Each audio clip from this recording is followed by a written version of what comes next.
నాకొక పుట్టుక కావాలి.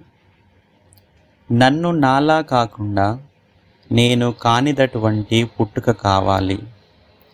అది ఉదయించే కిరణమై ఉండాలి. చీకటిని చీల్చే వెన్నెలై ఉండాలి. కాలి కింద చీమను నలిపే క్రూరత్వం కానిదై ఉండాలి. ఆరోగ్యమెరుగని గంధర్వుడి జీవితమై ఉండాలి.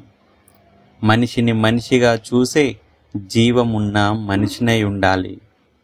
అసమానతలు నెరగని ఈగోతో కుంగిపోని అమ్మ పంచే ప్రేమ లాంటి నిష్కలంకుడినై ఉండాలి. ప్రతి పెదాలపై చిందించే చిరునవ్వై ఉండాలి. అందరిలోనూ నేనై నా జీవితానికి ఒక అర్థం ఉండాలి. పచ్చిక మైదానంలో పరవశించి రెక్కలు విప్పి ఎగిరే సీతాకుక చిలుకల వలె మలినమంటని మనసు గలదై ఉండాలి.